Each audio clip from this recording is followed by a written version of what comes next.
નમસ્તે મિત્રો, હાર્દિક સ્વાગત છે તમારું। તો ચાલો સાંભળીએ આજની નવી કહાની। મારું નામ કિશોરદાસ છે। આજે મારે ગર્વ કરવો જોઈએ કે મારા પુત્રો મોટા થઈ ગયા છે, કમાવા લાયક બની ગયા છે, મારો સહારો બની રહ્યા છે। પરંતુ કેટલાક બાળકો વખાણ કરવા યોગ્ય નથી। કેટલાક બાળકો માતા પિતાની પરવરિશ, તેમની મહેનત ભૂલી જાય છે। મારી આ વાર્તા પણ આ સમાન છે। હું અને મારી પત્ની અને અમારા 3 પુત્ર હતા। એકનું નામ ઉમેશ હતું અને બીજાનું નામ ઉમંગ અને ત્રીજાનું નામ ઉત્સક હતું। 2 પુત્રોએ લગ્ન કરી લીધા હતા, જ્યારે ત્રીજો પુત્ર હજી કુંવારો હતો। મેં આ ઘરને મારા સખ્ત કમાયેલા પૈસાથી બનાવ્યું અને મારી પત્નીએ આ ઘરને તેના હાથથી શણગાર્યું, બાળકોની પરવરિશ કરી, અભ્યાસ કરાવ્યો અને આજે તે એટલા મોટા થઈ ગયા કે તેને તેના પિતાની આંખોમાં આંખ નાખીને વાત કરવાનું શરૂ કરી દીધું હતું। હવે તેને આ મકાનમાં અમારી હાજરી પણ ગમતી નથી। હું અને અમારી પત્ની અમારા રૂમમાં બેઠા હતા, એકબીજાની ખુશી અને દુઃખના સાથીઓ, એકબીજા સાથે વાત કરી રહ્યા હતા। ત્યારે મારો મોટો પુત્ર ઉમેશ ઓરડામાં આવ્યો અને કહ્યું કે તમને શું જોઈએ છે? તમે આખી જિંદગી અયાસીમાં પસાર કરી છે। હવે જો આ થોડો સમય છે આમ ખર્ચ ન કરો તો પછી તમે મરી જશો। ને આ અવાજ બીજા કોઈનો નહીં પણ મારા મોટામાં મોટા પુત્રનો હતો, જેના માટે મેં મારા બધા જીવનનું બલિદાન આપી દીધું, જેના માટે મેં મારી આખી જિંદગી દાવ ઉપર મૂકી દીધી હતી। મેં તરત જ મારી આંખો ઊંચી કરી અને મારી પત્ની તરફ જોયું, જેની આંખોમાં આંસુ આવવા લાગ્યા હતા। તેને સમજાઈ ગયું કે હવે અમારા પુત્ર બાળકો નથી પણ યુવાન બની ગયા છે। મેં મારા દીકરાને કહ્યું કે પુત્ર ઉમેશ, તું અમારી સાથે આ કેવા પ્રકારની વાતો કરે છે? અમે તારા માટે શું ન કર્યું? અને હવે જ્યારે તમે લોકો કમાવા માટે લાયક બન્યા છો તો અમને કહી રહ્યા છો કે અમારે કંઈક હિસાબે ચાલવું જોઈએ। તો તેના હાથમાં હાવભાવથી ચૂપ રહેવાનો ઈશારો કર્યો અને કહ્યું, હું કોઈ ભૂલ કરી રહ્યો નથી, હું માત્ર સમજાવી રહ્યો છું કે તમારે લોકોને ઉપરના રૂમમાં રહેવું જોઈએ, જેથી એસી અને લાઇટ બંધ રહે। ખબર છે કેટલું બિલ આવે છે? મેં કહ્યું, દીકરા, એમ ન કે એક સમય હતો જ્યારે હું પણ લાઇટ બિલ જમા કરતો હતો અને તમે ઉપરના ઓરડામાં જવાની વાત કરો છો, જે છત પર બનાવવામાં આવ્યો છે।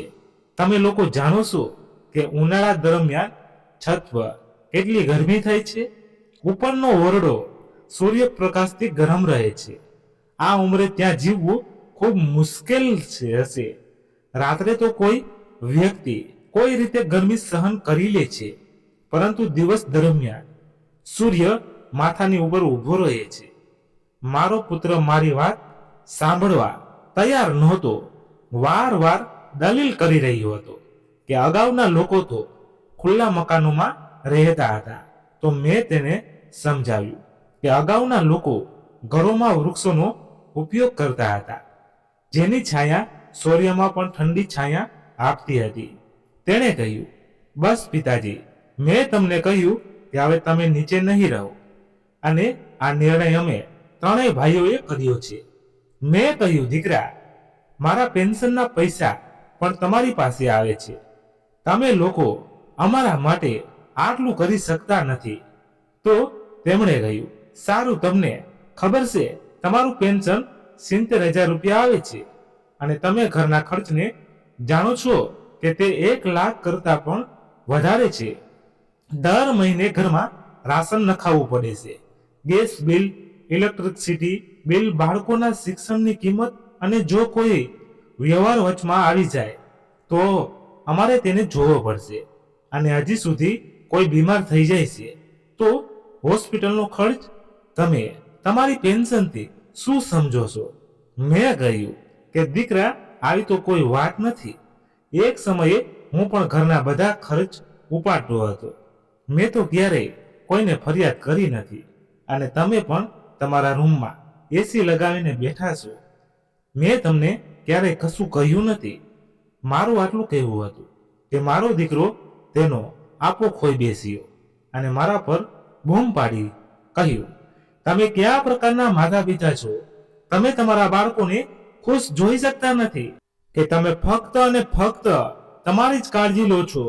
મારી પત્નીએ તેના જોરથી અવાજ પર મારો હાથ નિશ્ચિત પણ પડે પકડ્યો. હું જાણતો હતો કે તેના શબ્દો મારી પત્નીના હૃદયમાં ખૂંચી રહ્યો છે.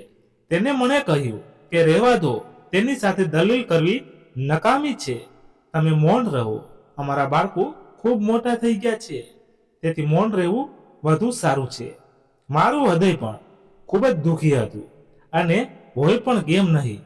મારા બાળકો માટે મેં શું ન કર્યું, અને આજે તે જ બાળકો મને શું જવાબ આપી રહ્યા છે. મારા પુત્ર માટે તે કોઈ મોટી વાત નહોતી. ઓરડામાંથી બહાર નીકળતા પહેલા મેં મારા દીકરા પર એક ઊંડી નજર નાખી અને કહ્યું કે પુત્ર, એક દિવસ ચોક્કસ તને અફસોસ થશે. તને તારા વૃદ્ધ માતા પિતા સાથે શું કરો છો તે તમને ચોક્કસ ખ્યાલ આવશે, અને તે દિવસે તમારી પાસે રડવાનો અને તમારા હાથને ઘસવા સિવાય બીજો કોઈ રસ્તો નહીં હોય. મને સાંભળીને તેને કોઈ ફરક નહોતો પડ્યો.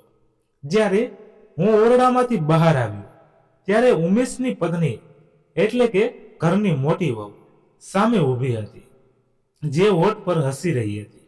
ધીરે ધીરે ચાલતી વખતે તે મારી નજીક આવી અને બરાબર મારી સામે ઊભી રહી. ખૂબ જ પ્રેમ ભરેલા અને ધીમા શબ્દોમાં કહ્યું કે પિતાજી, જુઓ, તમને કેટલું સમજાવ્યું છે કે મારા મામલાથી દૂર રહો. તમારે મારા કિસ્સામાં દખલ કરવાની જરૂર નથી. મેં પણ તમને ચેતવણી આપી હતી, પરંતુ તમે તો મારું સાંભળ્યું નહીં. હવે જુઓ કે તમારી સાથે શું થઈ રહ્યું છે. તમે તમારા મોને ક્યાંક બતાવવા માટે લાયક નથી રહ્યા. હું તેના શબ્દોને ખૂબ ધૈર્ય અને આરામથી સાંભળી રહ્યો હતો.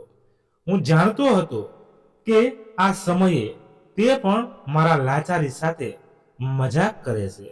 જ્યાં સુધી મારા દીકરાની વાત છે, ત્યાં સુધી તે મારા પોતાના હતા, મારું લોહી હતા. તેના માટે હું ક્યારેય ખરાબ કહી શક્યો નહીં. પરંતુ પહેલા જ દિવસથી હું આ છોકરી દ્વારા ખૂબ જ ચીડતો હતો.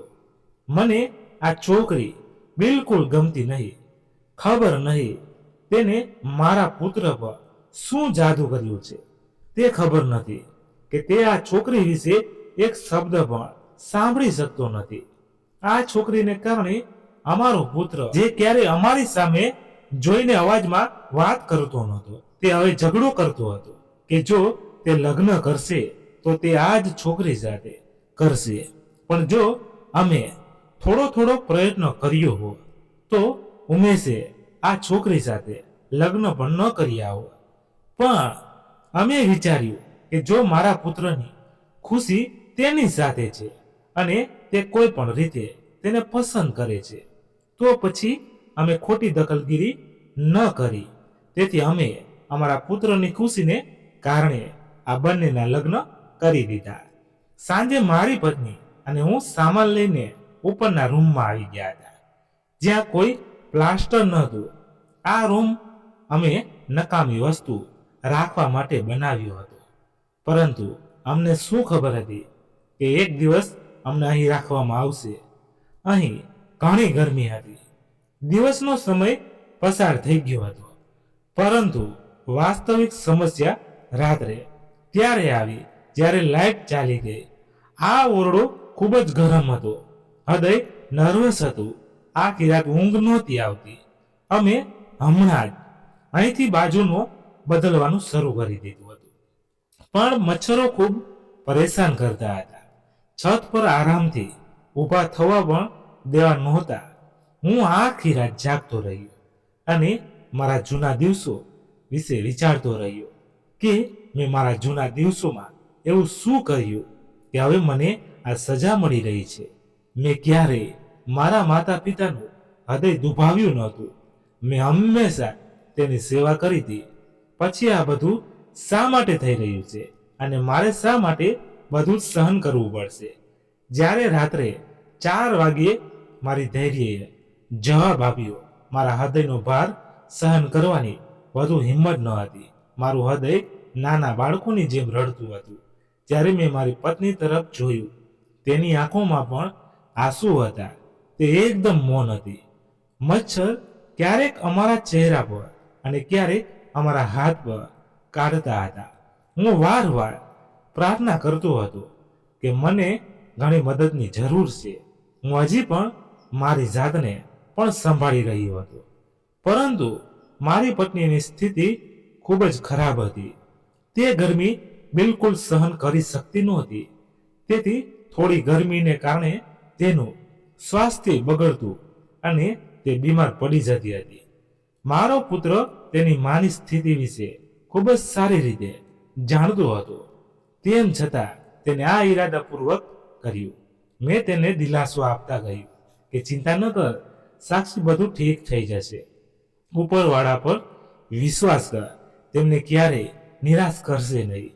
તે કહેવા લાગી કે એક દિવસ ઉપરવાળો બધું સુધારશે, પરંતુ હું મારા બાળકોને બધું આપવા માંગતી નથી અથવા મારા હૃદયથી આહ પણ કાઢવા માંગતી નથી. નહીં તો તેમના જીવનનો નાશ થઈ જશે. પરંતુ મને ડર છે, જો તે બધાને બદદુઆ લાગી તો તેઓ સફળ થઈ શકશે નહીં. આ ઉંમરે આવ્યા પછી તે આપણને પરેશાન કરી રહ્યા છે. ભલે બાળકો માટે મોંમાંથી બદદુઆ બહાર ન આવે, પરંતુ હૃદયમાંથી આહ તો નીકળી જ જાય છે. આ કહીને તે રડવા લાગી. મેં તેને ગળે લગાડીને તેને કહ્યું, તને યાદ છે જ્યારે આ દુનિયામાં ઉમેશ આવ્યો ત્યારે અમે ખૂબ ખુશ હતા કે અમારે પહેલો પુત્ર અમારા જીવનમાં જોડાવા જઈ રહ્યો હતો. અમે કેટલી ઉજવણી કરી હતી. ત્યારે અમને લાગ્યું કે આપણે વૃદ્ધાવસ્થાનો સહારો મળ્યો છે. પણ અમને ક્યાં ખબર હતી કે આ સહારો એક દિવસ અમને બેસહારા કરી દેશે. મેં તેને કહ્યું, મને બધું યાદ છે, હું કાંઈ ભૂલી શક્યો નથી અને મને પણ વિશ્વાસ છે કે તે એક દિવસ સુધરશે. પણ મને કેમ ખબર નથી કે મને કેમ લાગે છે કે બધામાં તેની પત્નીનો સૌથી મોટો હાથ છે. તો મારી પત્નીએ કહેવાનું શરૂ કર્યું, ના, તેમાં કોઈનો હાથ નથી, આ મારા પોતાનો હાથ છે. આપણે તેને પ્રેમમાં ખૂબ બગાડ્યો છે. મારી માં મને સમજાવતી હતી કે એક હદ સુધી બાળકોને પ્રેમ કરવો જોઈએ અને જો તે હદ સમાપ્ત થઈ ગઈ તો બાળકો બગડે છે. પરંતુ મેં મારી માની વાત સાંભળી નહીં. મેં કહ્યું કે હા, અમે અમારા પુત્રની દરેક ઈચ્છા પૂરી કરી. રોજિંદા તેની ઈચ્છા પૂરી કરવાનો પ્રયાસ કર્યો. તે અમારી સાથે ગેરવર્તન કરતો હતો અને અમે હાસ્યમાં તેના શબ્દો ટાળ્યા હતા અને કહેતા કે કેટલું સુંદર બોલી રહ્યો છે. જો આપણે તે સમયે તેને સમજાવ્યું હોત તો આપણે આજે આ દિવસ જોવાની જરૂર ન પડત. મારા પુત્રને તો એ પણ ખબર નહોતી કે વડીલો સાથે કેવી રીતે વાત કરવામાં આવે છે. તેના હૃદયમાં જે આવે છે તે કહી દેશે. બીજાના હૃદય પર તેના શબ્દોની અસર શું છે તે વિચાર્યા વિના જ્યારે હું સવારે જાગ્યો ત્યારે મારી પત્નીનું આખું શરીર તાવમાં તપી રહ્યું હતું. વધુ પડતી ગરમીને કારણે તે બીમાર થઈ ગઈ હતી. તેને શ્વાસ લેવામાં મુશ્કેલી આવી રહી હતી. હું ઝડપથી નીચે ગયો જેથી હું મારા પુત્રને હોસ્પિટલમાં લઈ જવાનું કહી શકું. ત્યારે મારો સૌથી નાનો પુત્ર ઉત્સુક જાગતો હતો. તે ઘરના પલંગ પર બેઠો મોબાઈલ ચલાવી રહ્યો હતો. મારો આ પુત્ર મારા 2 મોટા પુત્ર કરતા સૌથી વધુ ભણેલો હતો. ખરેખર તે છેલ્લા ઘણા મહિનાઓથી છાત્રાલયમાં ચાલ્યો ગયો હતો. ઘરે ફક્ત ગયા અઠવાડિયે જ આવ્યો હતો. મેં તેને કહ્યું કે પુત્ર ઉત્સવ, તમારી માની તબિયત સારી નથી, ચાલો તેને હોસ્પિટલ લઈ જઈએ. પરંતુ તેણે દ્રવ્યપૂર્ણ શબ્દોમાં કહેવાનું શરૂ કર્યું કે કૃપા કરીને મારા પર દયા કરો, મારી પાસે પૂરતા પૈસા નથી કે હું મારી માની સારવાર કરાવી શકું અને હું જેટલી કમાણી કરું છું તેટલું તો મેં મારા અભ્યાસમાં પણ ખર્ચી નાખ્યું છે. આ સાંભળીને મારી આંખોમાં આંસુ આવી ગયા. મને લાગ્યું કે જાણે મેં મારા જીવનની બધી કમાણીને બરબાદ કરી દીધી હોય. આજ પહેલા ક્યારે મેં આટલી મુશ્કેલીનો સામનો કર્યો ન હતો. મેં કહ્યું કે પુત્ર, જો તને એટલી કાળજી હોય તો પછી તારી માની થોડી સંભાળ રાખ, કારણ કે તે સ્ત્રી છે જે તને આ માર્ગ સુધી લાવી છે કે આજે તું ખૂબ જ મોટી કમાણી કરે છે. પરંતુ તેને મારા શબ્દોની અવગણના કરી દીધી અને ઘરની બહાર નીકળી ગયો. હું ઉપર ગયો અને ગરીબ તેની પત્નીના ચહેરા તરફ જોયું. મેં તેણે કહ્યું કે હવે આપણા માટે કંઈ જ બાકી નથી. આપણે અહીંથી ચાલી જવું જોઈએ, કારણ કે હવે આપણે અહીં રહી શકતા નથી. આપણા પોતાના મકાનમાં કોઈ માન નથી. તો તે કહેવા લાગી કે તમે વિચાર્યું છે કે અમે આ ઉંમરે ક્યાં જઈશું, જ્યાં અમારા પુત્રોએ અમને કાઢી મૂક્યા છે? કોણ અમને સ્વીકારશે? તમે મારા કારણે તમારા પરિવારના બધા સભ્યોથી અલગ થયા હતા. બાકીના સંબંધીઓ સાથે તમે સંબંધ પણ સમાપ્ત કર્યો હતો. ખરેખર આજેથી થોડા વર્ષો પહેલા મારા બીજા પુત્રનો મારા ભાઈના પુત્ર સાથે ઝઘડો થયો હતો, જેના કારણે મેં મારા પોતાના ભાઈ સાથે સંબંધ સમાપ્ત કરી દીધો હતો. જો કે મારો ભાઈ ખૂબ સારો હતો.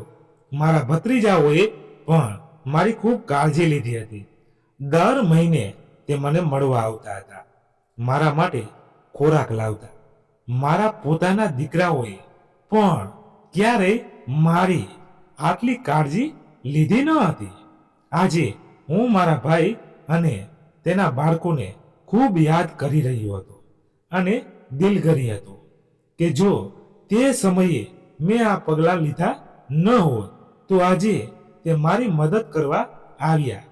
હું મારી પત્ની સાથે રસ્તા પર ચાલતો હતો.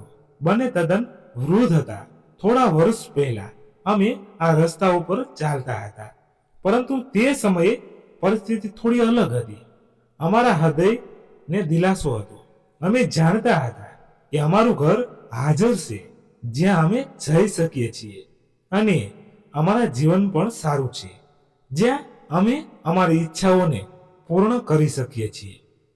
સાક્ષીએ મારો હાથ પકડ્યો અને રડવાનું શરૂ કર્યું કે હવે હું વધુ સહન કરી શકતી નથી, હું ચાલી શકતી નથી. પછી તે જમીન પર પડી ગઈ. ખરેખર વૃદ્ધાવસ્થાને કારણે તેના ઘૂંટણમાં પીડા હતી અને થોડું ચાલવાને કારણે તેનો શ્વાસ ફૂલી ગયો હતો. મેં મારી પત્નીને સહારો આપ્યો અને ફરીથી ઊભા કરવાનો પ્રયત્ન કર્યો, પરંતુ આ વખતે તે તેના ચહેરા પર જમીન પર પડી ગઈ.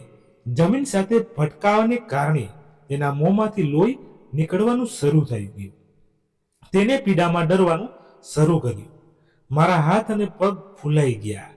મેં ફરીથી જોરથી બૂમ પાડવાનું શરૂ કર્યું અને મારા પુત્રની અવાજ આવ્યો.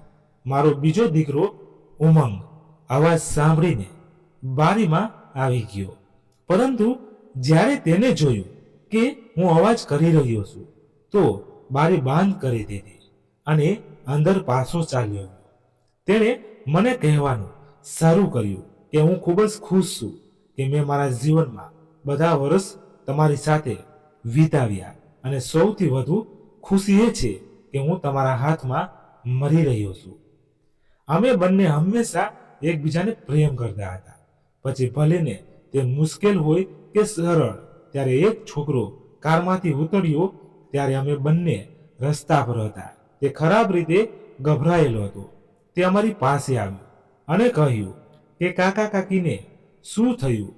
મેં તેને જે બન્યું તે કહેવાનું શરૂ કર્યું તો તેને મારા ઘર તરફ નફરતભરી નજરે જોયું અને મારા દીકરાઓને ગાળો દેતા કહેવાનું શરૂ કર્યું કે હું હમણાં કાકીને હોસ્પિટલમાં લઈ જઈશ, તમારે ગભરાવાની જરૂર નથી. તે મારા પુત્રને ખરાબ કહેવા લાગ્યો. મેં કહ્યું, દીકરા, ભગવાન માટે મારા બાળકોને ખરાબ ન કહેતો. તેઓ તો મારા જીગરના ટુકડાઓ છે. છોકરો હસ્યો અને કહ્યું કે કાકા, તમે ખરાબ ન લગાડો, પરંતુ ઉપરવાળો આ જોઈ રહ્યો છે. તમારા આંસુ તેનું સત્યનાશ કરવા માટે ઘણા છે. તે છોકરો અમને હોસ્પિટલમાં લાવ્યો, પરંતુ મારી કમનસીબી એ હતી કે મારી પત્ની આ દુનિયામાંથી ચાલી ગઈ હતી. હું રડતો હતો, ચીસો પાડી રહ્યો હતો. મેં છોકરાને કહ્યું કે મારા બાળકોને ફક્ત એકવાર ફોન કરી દે, ફોન પર વાત કરવા દે. હું તેમને કહી શકું કે તેની માં મરી ગઈ છે. હોઈ શકે કે માની ખાતર તેમનું હૃદય ઓગળી જાય અને તે અમને મળવા આવવા માંગે. મને સાંભળીને તેને મારી પાસેથી નંબર લીધો અને મારા પુત્રને કોલ કર્યો. પછી ઉમેશે બીજી બાજુ કોલ ઉપાડ્યો તો હું રડાઈ પડ્યું. મેં કહ્યું, દીકરા, મારે તારી સાથે વાત કરવી છે. બીજી બાજુ ફોન નફરતથી ભરેલો હતો. તેણે કહેવાનું શરૂ કર્યું કે પિતાજી, હું તમારા જવાબથી ખૂબ ખુશ છું. જ્યારે મને ખબર પડી કે તમે જાતે જ અમારા ઘરેથી ચાલ્યા ગયા છો, નહીં તો હું સવારથી જ વિચારી રહ્યો છું કે તમે લોકો અમારા માટે બોજ સિવાય કંઈ નથી. આ શબ્દ સાંભળીને હું તૂટી ગયો.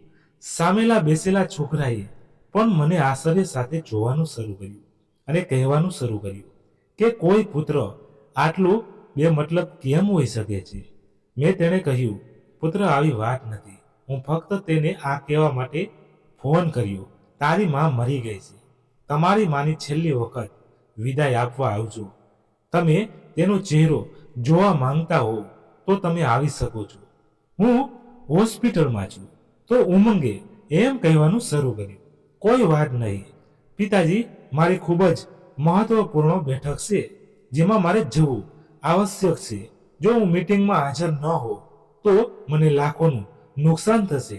પણ ચાલો, હું હજી પણ પ્રયત્ન કરું છું. હું આ વિશે ઉત્સુક અને મોટા ભાઈને કહી દઉં છું.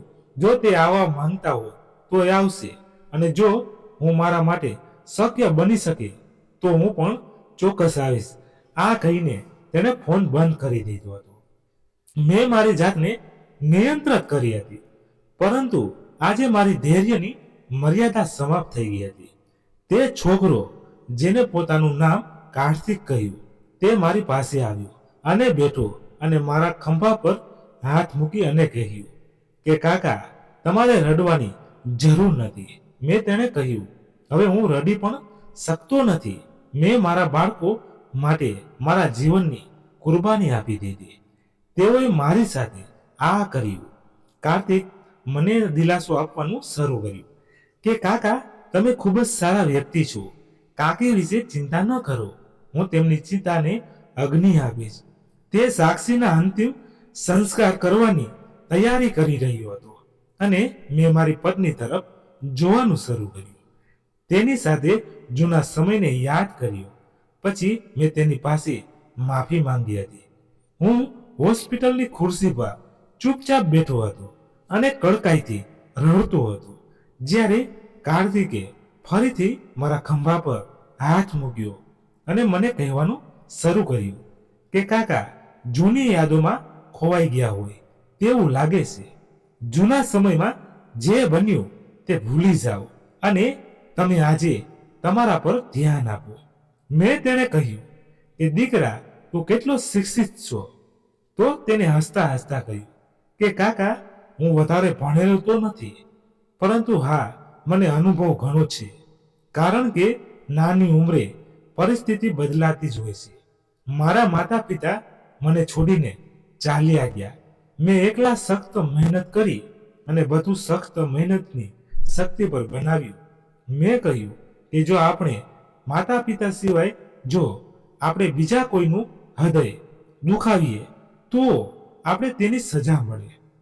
તો પછી તેને મારી તરફ કાળજીપૂર્વક જોવાનું શરૂ કર્યું અને કહેવાનું શરૂ કર્યું કે કાકા, એક વાત છે, મને જે ખબર છે તે કે જેની જવાબદારી આપણા માતા પિતાએ આપણા માથા પર મૂકી હોય, પછી ભલે તે મનુષ્ય ગમે તે હોય, પછી ભલે તે ભાઈ બહેન હોય અથવા બહારની કોઈ વ્યક્તિ, આપણે આપણી જવાબદારી પૂરી કરવી જોઈએ અને તે વ્યક્તિનું સંભાળ આપણા માતા પિતાની જેમ રાખવી જોઈએ. આ કહીને તે મૌન હતો અને મને પણ મારા પ્રશ્નનો જવાબ મળ્યો હતો. કારણ કે એક વખત મેં મારી ફઈ સાથે આવું કર્યું હતું અને આજે મારો દીકરો મારી સાથે એવું જ ખરાબ કરી રહ્યો છે. પણ મેં મારા બાળકોને ખૂબ પ્રેમથી રાખ્યા હતા, પણ સાથે તેમણે ખૂબ બગાડ્યા પણ હતા. મેં તેની આદત બગાડી હતી. જ્યારે પણ તે મને વાતો કહેતા, ગાળો સંભળાવતા, ત્યારે હું ખુશ થતો હતો અને મારી પત્નીને જોતા કહેતો કે જો તેઓ મને ગાળો આપી રહ્યા છે, તેમના મોંથી આ બધું કેવું સારું લાગે. પણ જો તે સમયે મેં તેને તમીજ શીખવી હોત, જો તે સમયે તેમને મૌન ન બનાવ્યા હોત, તો આજે ખરાબ દિવસો ન હતા. જેમ કે હું તેનો પિતા નથી, પણ તે મારા પિતા છે. અને જો હું તેને ક્યારેય કંઈ કહું છું તો તે મને ખૂબ આનંદ સાથે જવાબ આપતા કે તમે બાળપણમાં અમારા શબ્દો પર ખૂબ ખુશ થતા. હવે શું થયું છે? તમને અમારી વાતો વિશે ખરાબ લાગવાનું શરૂ થયું છે? પછી હું તેમને સમજાવતો કે હું તમારા કરતા મોટો છું, હું તમારો પિતા છું. તો તે મને કહેતા કે બાળપણમાં તો તમે અમને ક્યારેય સમજાવ્યું નહીં, તેથી તમારે અત્યારે પણ કંઈ સમજાવવાની જરૂર નથી. અમે જે પણ કરીએ અમારી સ્વતંત્ર ઈચ્છા પર કરીશું. હવે મારી પાસે હાથ ઘસવા સિવાય બીજો કોઈ રસ્તો નહોતો. તે ફક્ત મારા પેન્શન પર જ નજર રાખતા હતા. જ્યારે પણ મારો પગાર આવતો ત્યારે તે દિવસે મારી નજીક બેસતા અને મારી સાથે મીઠી રીતે વાત કરતા. તે જ કારણ હતું કે હું પણ મારા પગારની રાહ જોતો હતો, કારણ કે આ તે દિવસ હતો જ્યારે મને મારા પુત્રો સાથે બેસવાની તક મળી. જો આ સિવાય હું તેને ક્યારે 2 કલાક બેસવાનું કહીશ તો તે કહેશે કે અમારી પાસે સમય નથી અથવા ગુસ્સો કરતા. તે દિવસે લાંબા સમય સુધી હું હોસ્પિટલમાં બેસીને રડતો રહ્યો અને મારી પત્ની તરફ જોતો રહ્યો, જે બાળપણમાં તેના મારા બાળકોના નાના હાથ જોઈને ખુશ રહેતી હતી. તે તેમને પ્રેમ કરતી અને તેને તેની છાતી પર રાખતી. આજે કોઈ પુત્ર તેને મળવા તૈયાર નહોતો. મારા પુત્રો માટે હું મારા જીવનમાં પહેલી વાર નફરત અનુભવી રહ્યો હતો. મારી પત્નીનો અંતિમ સંસ્કાર કરવામાં આવ્યો હતો અને હવે હું રસ્તાની બાજુમાં બેઠો હતો. કાર્તિકે કહ્યું કે કાકા, હવે તમે મારી સાથે મારા ઘરે જાઓ. મારી પાસે આ દુનિયામાં કોઈ નથી અને તો તમારી પાસે પણ આ દુનિયામાં કોઈ જ છે. તેથી આપણે બંનેને એકબીજાની ખુશી અને દુઃખનું ભાગીદાર બની જવું જોઈએ. પણ મેં તો ઇનકાર કર્યો, કારણ કે હું કોઈ પણ બોજ બનવા માંગતો ન હતો. બીજું કારણ એ પણ હતું કે તે મને પણ ઓળખતો નહોતો અને મને તેના ઘરે રહેવાની ઓફર કરતો હતો. તે મારી જવાબદારી લઈ રહ્યો હતો. તેનો મારા પર અહેસાન હતો અને નાનપણથી હું કોઈનો અહેસાન લેતો નહોતો. ત્યાં બેસીને મેં થોડો સમય વિતાવ્યો. જ્યારે મારું હૃદય સ્વાસ્થ્ય બગડવાનું શરૂ થયું, અંધકાર મારી આંખો સામે શરૂ થયો અને હું બેભાન થઈ ગયો. જ્યારે મને ફરી હોશ આવ્યો ત્યારે હું કાર્તિક સાથે હાજર હતો. તે મારા પગ પાસે બેસીને કહેતો હતો કે કાકા, મારા માતા પિતાને મરી ગયાને ઘણા વર્ષો થયા છે, પરંતુ જ્યારે મેં તમને અને કાકીને જોયા ત્યારે મને લાગ્યું કે હું મારા માતા પિતાને પાછો મળ્યો છું. મને તમારી ખૂબ જરૂર છે. શું તમે મારા માથા પર હાથ મૂકી શકો છો? તમે મને તમારો દીકરો કહી શકો? હું મારા માતા પિતાના પ્રેમ માટે તડપી રહ્યો છું. મેં તેને ગળે લગાવી અને કહ્યું કે મારા પોતાના પુત્રએ તો મને ક્યારેય એટલો પ્રેમ નથી આપ્યો, પણ તું મને ખૂબ જ માન આપી રહ્યો છે. જો તમે મારા દીકરા કહેવાથી તમારું હૃદય હળવું અનુભવ્યું છે તો હું ચોક્કસ તને પુત્ર કહીશ અને તેના બદલે માનીશ પણ.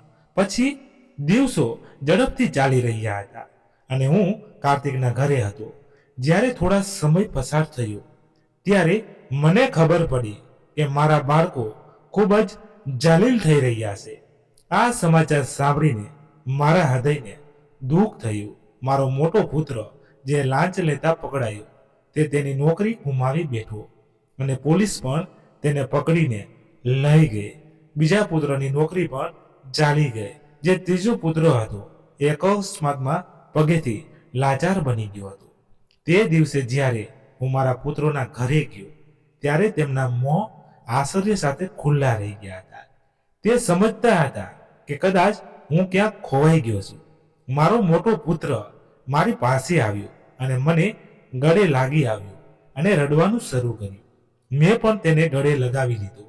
મને પણ સમજાયું કે તે કેટલી તકલીફમાં છે, પણ હું તેને દિલાસો આપી રહ્યો હતો. તે મારી પાસે માફી માંગી રહ્યો હતો. મારા બાકીના પુત્ર પણ મારા પગમાં પડ્યા અને કહેવાનું શરૂ કર્યું કે પિતાજી, અમે જાણતા નહોતા કે તમારા ગયા પછી આ બધું અમારી સાથે હશે. કદાચ અમે તમારી સાથે જે કર્યું તેની અમને સજા કરવામાં આવી છે. અમને આ સમયે તમારી ખૂબ જરૂર છે. તમે ક્યાં ગયા હતા? તમારી પાસે માફી માંગવા માટે અમે તમને ઘણીવાર શોધ્યા, પરંતુ તમે અમને ક્યાંય મળ્યા નહીં. અમે ખૂબ જ શરમ અનુભવી છીએ. મારો મોટો દીકરો રડવાનું શરૂ કર્યું અને કહ્યું કે અમે તમારા વિના જીવીશું નહીં. હવે તમે ક્યાંય નહીં જશો અને તમારી સાથે રહેવા માંગીએ છીએ. હું પણ રડતો હતો. મેં તેમને માફ કરી દીધા હતા, કારણ કે ભગવાને તેમની પાસેથી બદલો લીધો હતો. પરંતુ મેં તેને સ્પષ્ટપણે ના પાડી કે હું તમારી સાથે રહી શકીશ નહીં. તેણે પણ કહેવાનું શરૂ કર્યું કે ના પિતાજી, આ ન થઈ શકે. હું જાણતો હતો કે કાર્તિક મને તેની પાછળ સહારો આપ્યો, તેથી હું મારા પુત્રો માટે તેને કેવી રીતે છોડી શકું. તેથી હું કાર્તિક સાથે રહું છું અને ક્યારેક મારા બાળકોને મળવા આવું. હવે મારા બાળકો પહેલા જેવા નથી રહ્યા. તે ઘણા સુધરી ગયા છે. તો મિત્રો, કહાની અહીંયા પૂરી થઈ. તમને કેવી લાગી એ કોમેન્ટ કરીને કહેજો. કહાની ગમી હોય તો લાઈક કરી તમારા મિત્રો સાથે શેર કરજો અને આવી જ કહાની સાંભળવા માટે ચેનલને સબસ્ક્રાઇબ જરૂરથી કરજો. Thank you. તો ચાલો મળીએ નવી કહાની સાથે. ત્યાં સુધી બાય બાય.